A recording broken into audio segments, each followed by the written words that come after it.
So friends, आज हम लोग देखने वाले हैं कि जेमीटर के थ्रू मैकबुक प्रो पे हम लोग एपीआई टेस्टिंग कैसे करते हैं। और जेमीटर के थ्रू एपीआई टेस्टिंग करना इजी होता है।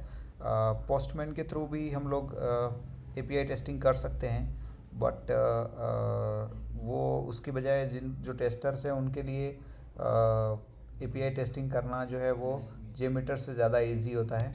तो जेमीटर के थ्रू हम लोग इजीली परफॉर्मेंस टेस्टिंग हम लोग कर सकते हैं। मैं दिखाऊंगा कैसे जेमीटर के थ्रू हम लोग परफॉर्मेंस टेस्टिंग प्लान बना सकते हैं, as well as API testing plan भी हम बना सकते हैं। तो एपीआई टेस्टिंग हम लोग कर सकते हैं जेमीटर के थ्रू। एंड इस तरह का पूरा प्लान कैसे बनता है मैं आपको पूरा बताऊंगा कि किस तरह से positive negative API test cases हम लोग कवर कर सकते हैं। और भी किसी को डिटेल चाहिए तो आप पूछ सकते हो कमेंट करके, मैं आपको पर्सनलाइज्ड वीडियो भी बना के दे सकता हूँ। सो वो चीज़ें आपके लिए करूँगा, किस तरह से रिज़ल्ट्स मिलते हैं हम लोगों को, रिस्पॉन्स किस तरह से मिलता है, एपीआई का किस तरह से वर्क करता है, वो सारा मैं आपको पॉजिटिव नेगेटिव केसेस ऐड करके बताऊँगा। कैसे हम लोग अजर्शन कर सकते हैं, कैसे हमें रिज़ल्ट मिलते हैं, कैसे हम लोग स्पेसिफिक रिस्पॉन्स के लिए हम लोग अजर्शंस लगा सकते हैं कि ये कोड आया एपीआई का, ये रिस्पॉन्स कोड मिले तो क्या रिज़ल्ट आना चाहिए, और ये रिस्पॉन्स कोड मिले तो पास होना चाहिए, फेल होना चाहिए, वो हम लोग पूरा कंप्लीट कर सकते हैं। तो पॉजिटिव नेगेटिव टेस्ट केसेस सारे हम लोग एपीआई टेस्टिंग कर सकते हैं इजीली। तो मैं आपको बताने वाला हूँ कि ये प्लान कैसे बनता है, ये पूरा प्लान मैं आपको समझा सकता हूँ। और साथ में आपको मैं एक रफ प्लान बना के बता भी दे दूँगा कि कैसे आप कर सकते हैं starting. So let's start. So first test plan में हम लोगों को जाके कुछ नहीं करना है, ये इसको भूल जाइए आप थ्रेड ग्रुप को। टेस्ट प्लान में जाके आपको ऐड थ्रेड ग्रुप करना है, सिंपल, जो यूज़र्स के लिए है। लेकिन एपीआई टेस्टिंग कर रहे हैं हम लोग, फंक्शनल टेस्टिंग कर रहे हैं पहले, तो वन ही रहेगा ये। उसके बाद हमें सबसे पहले ऑलरेडी ध्यान रखना कि सबसे पहले हमें ये लॉजिक कंट्रोलर्स ऐड कर ही लेने के हैं। कुकी मैनेजर, ये चार हमेशा आपको ऐड कर ही लेना है, अपना कोई भी प्लान हो। बाद में यूज़ नहीं हो तो हटा सकते हैं, लेकिन पहले हमेशा कर ही देने का, बिकॉज़ ये बहुत यूज़फुल होते हैं।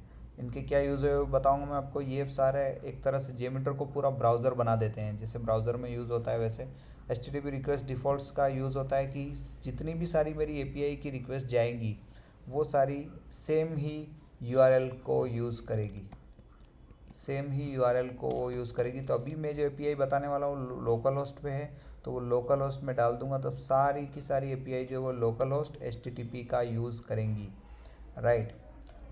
अब उसके बाद आता है कि जो एपीआई टेस्ट करना है उसका क्या, तो उसके लिए मुझे रिक्वेस्ट ऐड करना पड़ेगी। और उसके लिए मैं थ्रेड ग्रुप पे क्लिक करूँगा। आप टेस्ट इस पर क्लिक करोगे टेस्ट प्लान पे तो आपको नहीं मिलेगा वो सब, राइट। वो सैम्पलर देखने के लिए आपको हमेशा थ्रेड ग्रुप ऐड करने के बाद वो हमेशा थ्रेड ग्रुप के ऊपर ही ये सैम्पलर आता है। इस सैम्पलर में आपको सिंपल HTTP रिक्वेस्ट डालना है। क्यों डालना है वो मैं बताता हूँ। जो भी एपीआई आपको टेस्ट करना है, राइट, मान के चलो कि मेरी एक एपीआई है,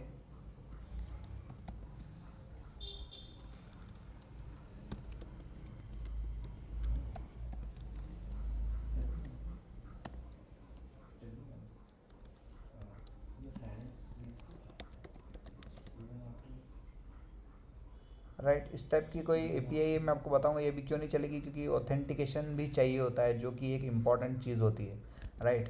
तो मेरी जो एपीआईज़ है वो सारी नॉर्मल नहीं है, वो सारी एपीआईज़ जो हैं वो उनमें एक तरह का ऑथेंटिकेशन लगा हुआ है, राइट। तो वो ऑथेंटिकेशन बेस होता है तो ही चलती है, ऑथराइजेशन के बिना वो नहीं चलती है। तो वैसा करना हो तो हमें कैसे कर सकते हैं हम लोग वो, तो वो करने के लिए हम एक HTTP रिक्वेस्ट ऐड करते हैं। अब ये HTTP एक रिक्वेस्ट कौन सा वो लेके जा रही है, इसका रिक्वेस्ट क्या है, तो इसका रिक्वेस्ट प्रीव्यू हम देख सकते हैं कि क्या क्या रिक्वेस्ट लेके जा रही है और क्या रिस्पॉन्स इसका होगा, राइट।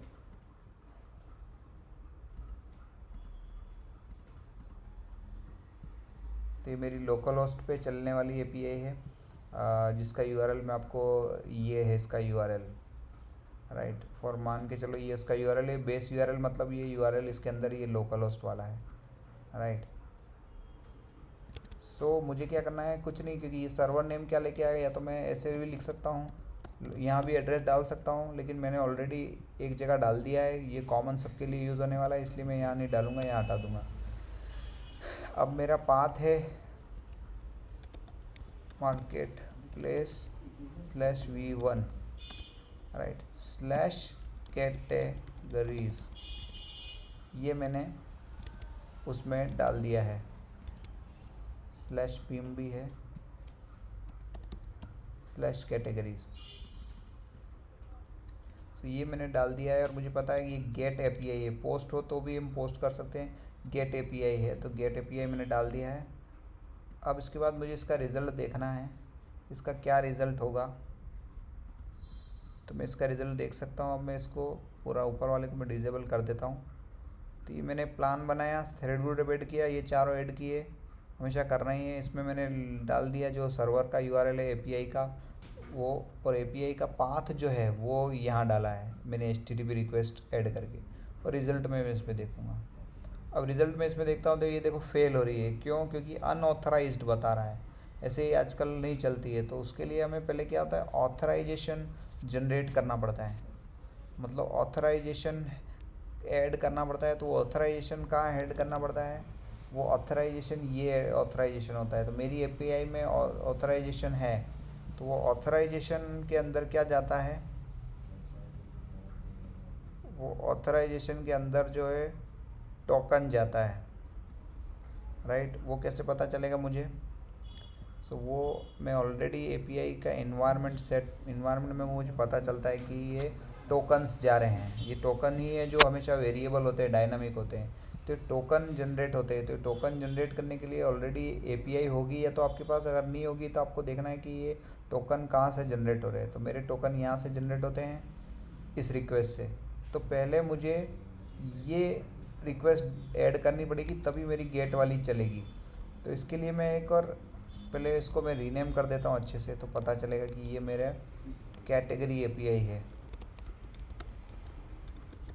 तो इस कैटेगरी एपीआई को चलाने के लिए मुझे क्या करना पड़ेगा, पहले ऑथेंटिकेशन वाली एपीआई चलानी पड़ेगी। तो जस्ट कुछ नहीं करना, कॉपी पेस्ट कर लो इसको, यही रिक्वेस्ट बन जाएगी डायरेक्ट। कॉपी पेस्ट किया, रीनेम कर दो इसको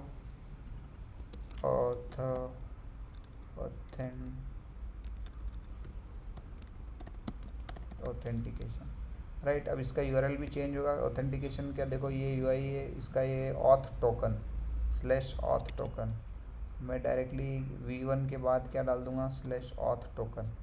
ये ऑथ टोकन डाल गया, ये मेरी ऑथराइजेशन की हो गई। तो ये ऑथेंटिकेशन वाली जो है ये पहले क्या जनरेट करती है वो मुझे देखना पड़ेगा, राइट। पहले मैं देखूँगा कि ये ऑथेंटिकेशन वाली भी फेल हो रही है मेरी, राइट, क्योंकि ये कौन सी मेथड है, ये पोस्ट मेथड है, क्योंकि इसने बोल दिया कि मेथड नॉट अलाउड। तो मैं ऑथेंटिकेशन में जाता हूँ और पोस्ट सिलेक्ट करता हूँ, इसके अंदर पोस्ट सिलेक्ट कर लिया मैंने, और फिर मैं इसको रन करता हूँ, राइट। अब वो नहीं बोल रहा है, अब ये बोल रहा है इंटरनल सर्वर एरर आ रही है 500 की। अब ये क्यों आ रही है, क्योंकि ये पास करने के पहले भी मुझे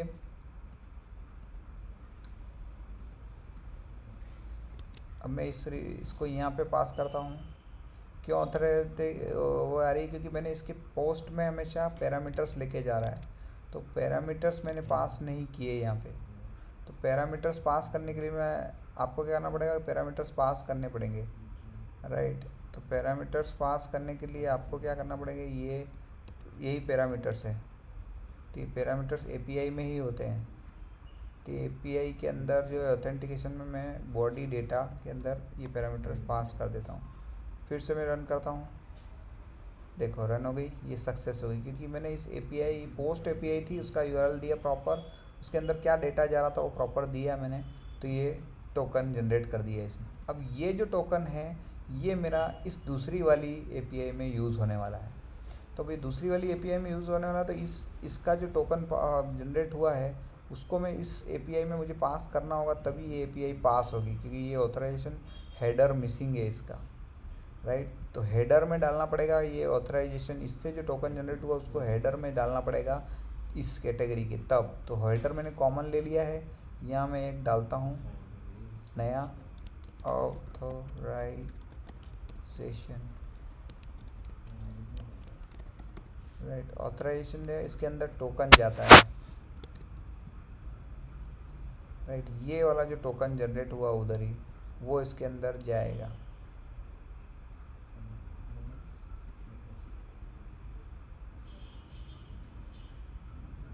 ये है वो टोकन, और ये बियरर टोकन है, मतलब इसके आगे बियरर लिखा होगा हमेशा।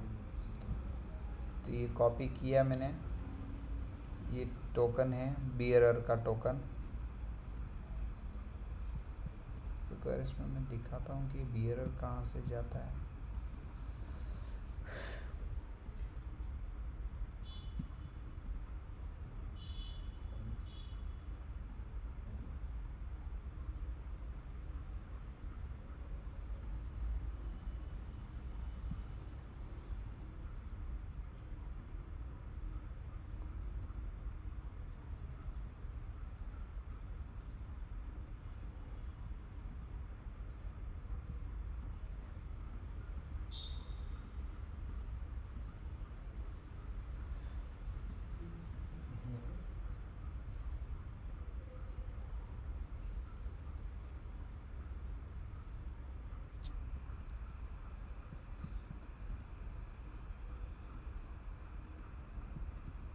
से ऑथराइजेशन जो है ये मेरा उसमें ही जाता है, मतलब ये बियरर टोकन है। हाँ ये रहा, देखो हेडर्स लिखे हुए हैं यहाँ पे, ये हेडर्स के अंदर हमेशा जाता है। मुझे पता है कि ये बियरर के बाद में ये टोकन जनरेट होता है। ये टोकन कहाँ से जनरेट हुआ है, यहाँ से, इस गेट टोकन के अंदर से। तो हेडर्स के अंदर आप देखोगे ना, किसी भी एपीआई के हेडर्स में क्या क्या जा रहा है ना, वो उठा के आप डाल दो अपने हेडर्स में, यहाँ पे हेडर मैनेजर। तो ऑथराइजेशन क्या है, वो कि वो स्पेलिंग रखना, और ये बियरर टोकन है। तो ये बियरर टोकन अगर मैं डाल देता हूँ तो ये मेरी चलना चाहिए कैटेगरी एपीआई। देखो चल गई, वो बियरर टोकन मैंने डाला और ये चल गई, लेकिन इजीली। तो इस तरह से आप कोई सारी एपीआई डाल के जो है वो डाल सकते हो। लेकिन इसमें प्रॉब्लम क्या होता है, ये टोकन हर बार एक्सपायर होता है, तो ये टोकन हमें डायनामिक डालना पड़ता है। राइट, तो टोकन डायनामिक डालने के लिए भी यहाँ रिजेक्ट्स मैं आपको पूरे प्रोजेक्ट में बताता हूँ कि देखो ये कैसे होता है। तो मुझे ये डालने के लिए क्या करना पड़ता है कि यहाँ रिजेक्ट्स लिखना पड़ती है, रेगुलर एक्सप्रेशन जिसको बोलते हैं। वो रेगुलर एक्सप्रेशन एक्सट्रैक्टर क्या करता है कि वो हमारा जो टोकन है वो टोकन लेना है, वो टोकन लेता है इस रिक्वेस्ट में से, और इन सब रिक्वेस्ट के हेडर में पास करता है वो ये टोकन। देखो, तो ये अगर किसी को सीखना है तो आप मुझे पूछना, मैं आपको बताऊंगा कि कैसे करते हैं। ये रेगुलर एक्सप्रेशन भी कैसे लिखते हैं वो भी मैं आपको बता दूंगा। किसी को जानना है तो मैं ज़रूर बताऊंगा ये पूरा। इस तरह से आप क्या है एपीआई टेस्टिंग कर सकते हैं। और हाँ, अजर्शन लगा सकते हैं। अब देखो मेरी एपीआई जो भी चल रही है उसके अंदर कौन सा कोड आया है, रिस्पॉन्स कोड मैंने देखा क्या आया, 200 आया है। इसके अंदर क्या था, 401 आया है। तो मैं डाल दूंगा कि यार अगर 401 आया है तो फेल बताना है, और फिर अगर 401 के अलावा 200 और वो आया तो उसको पास बताना है। अदरवाइज़ क्या होगा कि इस रीज़न यहाँ भी फेल रेड बताने लगेगी। लेकिन हमें चाहिए कि अगर रेड बताना है तो उसको मत डालो, और उसको अगर ग्रीन बताना है तो उसको रिस्पॉन्स अदर्शन में डाल दो। और ये रिस्पॉन्स अदर्शन भी हम थ्रेड ग्रुप के ऊपर डालते हैं। ये अजर्शंस होते हैं, अजर्शन के अंदर ये रिस्पॉन्स अजर्शन होता है, उसके थ्रू हम लोग ऐड कर सकते हैं। ठीक है, तो आपको समझ में आएगा कि एपीआई टेस्टिंग इजीली फंक्शनली हो सकती है, और पैरामीटर्स भी इजीली हम पास कर सकते हैं। राइट, हर चीज़ के हम टोकन वेरिएबल बना सकते हैं। तो किसी को और सीखना है तो आप बताइएगा, मैं उसका पूरा एक वीडियो डिटेल में बनाऊंगा। So thanks. मैक के ऊपर कैसे हम लोग कर सकते हैं एपीआई टेस्टिंग यूजिंग JMeter, वो मैंने आपको बताया। कोई भी क्वेश्चंस हो तो आप कमेंट कर सकते हैं। Thank you.